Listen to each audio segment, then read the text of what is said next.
2/3 harus setuju untuk memakzulkan. Yang akan terjadi adalah bangsa ini akan selalu mengingat bahwa kekuasaan tidak bisa dicek. Bagaimana peternakan buzzer itu jalan terus, bangsa ini lama-lama tidak akan bisa punya negara hukum.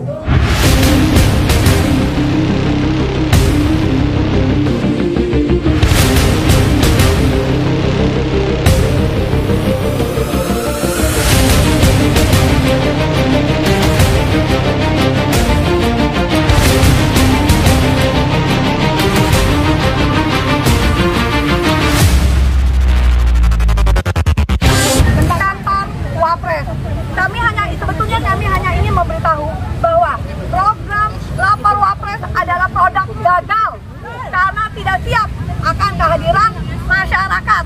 Buktinya kita datang dengan sejuta alasan dia menolak kita. Jadi artinya jangan pernah percaya dengan lapor Wapres. Jadi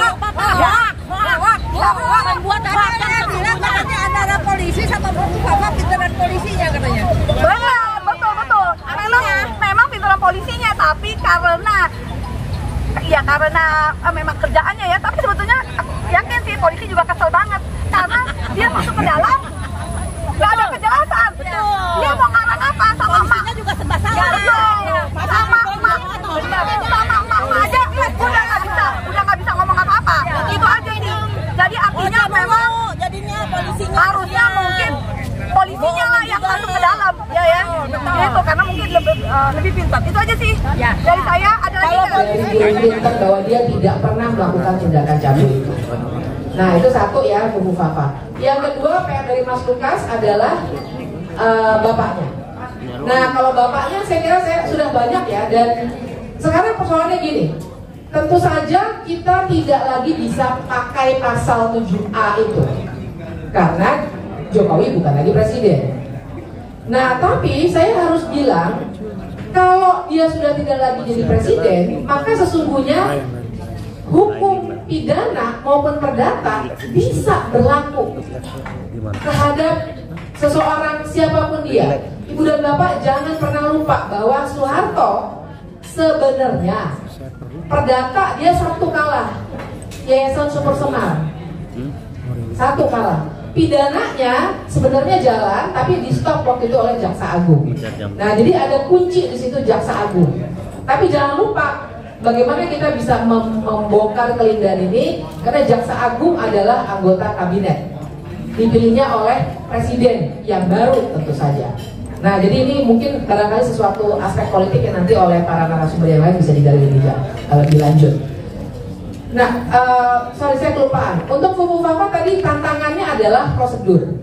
Karena tadi 7A ya alasannya perbuatan tercela. Prosedurnya adalah DPR harus bersepakat dulu 8 fraksinya untuk bilang bahwa ini ada pelanggaran konstitusi. Itu aja udah menantang pasti. Nanti Bang Deddy saya kira harus mengulasnya ini. Sangat-sangat menantang pasti. Kalau DPR sudah setuju, DPR harus mengirimkannya ke Mahkamah Konstitusi. Mahkamah Konstitusi akan memeriksa secara hukum. Kalau terbukti, nah mungkin nanti Mas Roy bisa dipanggil oleh Mahkamah Konstitusi, maka Mahkamah Konstitusi akan ngirim balik ke DPR. Kemudian DPR bikin sidang MPR. Berarti DPR-nya sekarang plus DPD 2/3 harus setuju untuk memakzulkan. Nah, jadi tantangan politiknya luar biasa besar. Tapi saya taruh aja dulu di atas meja, nanti kita diskusikan. Karena menurut saya barangkali ini juga sesuatu yang harus kita olah, bukan hanya politik formal. Tapi masuk saya poin yang berikutnya. Persoalan kita adalah jangan sampai kesalahan-kesalahan baik oleh Fufu Papa maupun oleh bapaknya itu kita diamkan dalam konteks negara hukum. Masalahnya adalah Ibu dan Bapak, ini akan jadi presiden. Sekarang saja bahwa Soeharto belum pernah diadili secara pidana dijadikan referensi secara salah, seakan-akan presiden kebal hukum. Padahal tadi makanya saya ingatkan, sebenarnya udah mulai dimulai, cuma di stop secara politik.